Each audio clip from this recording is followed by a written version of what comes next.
īsts saskaņas, kas jau notiek ģērbtu, vai redzu, laikam derības kaut kādas zaudēs? Nē, viss priecājās. Es teicu, ka jānāk parunāt, kas pirmais pa ceļam bija 2 metru virsū, pārējais viss jau somā iekšā. Nezinu, viss priecājās. Uzlūknāk itknāca tajā. No malas raugoties, tik daudz emocijas tiek patērēts. Kā ir futbola laukumā šādā mačā piedalīties? Nezinu, visu laiku centāmies koncentrēties un izturēt līdz galam un gaidīt savus iespējas. Kaut kur sākumā 1-0 bijām vadībā un beigās tik neveiksmīgi pēdējās sekundēs ielaidām. Tad vajadzēja atkal jau bišķi savākties, sakoncentrēties un turēt, gaidīt un cerēt, ka kaut ko izdomāsim un beigās pa pēdējām viss sagāja. Daudzi runāja pirms spēles par spiedienu, par trakiem faniem. Kā bija tev pašam? Vai tie bija trakākie fani vai nebija trakākie fani? Nē, es viņus tā kā baigi nejūtu, ka kaut kas traucētu vai kas vispār. Nē, varbūt man likās, ka pat viņi drīzāk kaut kur sanalizējušies, jo viņiem varbūt spiediens, atbildība lielāka. Man likās forša atmosfēra, normāla tribīna, viņiem tur viss baigi forši dziedāja, bet spēlēt deva vairāk labāku vāju pašam. Es vēl otrā puslaikā atceros, un Paničs izgāja, un es viņam saku, ka es vispār nejūtu, ka te kāds cilvēks būtu stadionā, vienkārši koncentrējos spēlē. Vārtu gums pastāstīja, cik ļoti tas bija iestrādāts? Es tur vienmēr eju uz pirmo štangu, man tā ir tā mana pozīcija, man tur jāiet, ir vēl Ismails nogāja nost, viņš parasti iet bišķi pirms manīm, bet tad viņam tas čirks jātaisa, šoreiz es ar bumbu saķi saskāros un kaut kā tur starp tiem spēlētājiem, nezinu, to bumbu, es tikai skatījos to bumbu un domāju, kaut kā nočirkot stāvlo, beigās iegāja stūrī, laika forši. Pēc otrajiem ielaistiem tajā mazajā pārtraukumā pirms pagarinājumā, cik daudz bija, nezinu, jāspurinās, vārdus atrast pareizos? Bija tāds nogurums, bet likās, ka galvenais kaut kur ievilkt elpu, vienkārši sakoncentrēties, noticēt, ka ir spēks un pat extra taimā, kā treneris teica, ka viņam likās, ka dabūjām otru elpu un varējām izskriet un pat likās svaigāk nekā spēles beigās.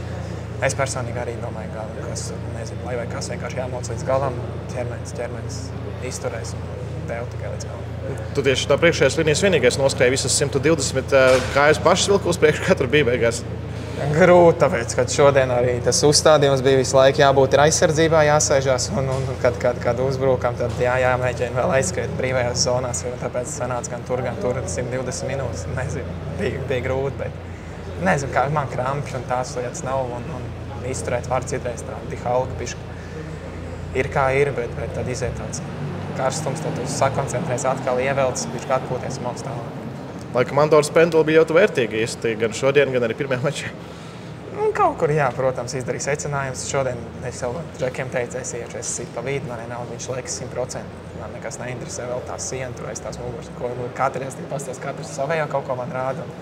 Tas Vārtsars atkal viens stūri rādīja, un te es domāju, vai atpūšos. Manchester United, Roma, Lazio, kādas preferences Eiropas līgā? Nezinu, laikam Manchester United būtu vislabākie. Protams, gribētos tādu komandu uz Latviju, bet kur mēs viņus uzņemsim, tas arī būtu jautājums. Un iespējams šī pat tā situācija varbūt uz Old Trafford gribētos aizbraukt vairāk nekā mājās uzspēlēt. Bet, protams, gribās 4 spēles uz mājās un lai mūsu skatītāji arī izbauda lielo futbolu. Jo tur es skatījos tie pretinieki, ka visi ir ļoti, ļoti jaudīgi un tas ir tiešām tā nav konferenču līga, tā ir Eiropas līga. Bez komentāriem tās komandas, cik viņas ir jaudīgas un spēcīgas un visi ar lielām fanu bāzēm.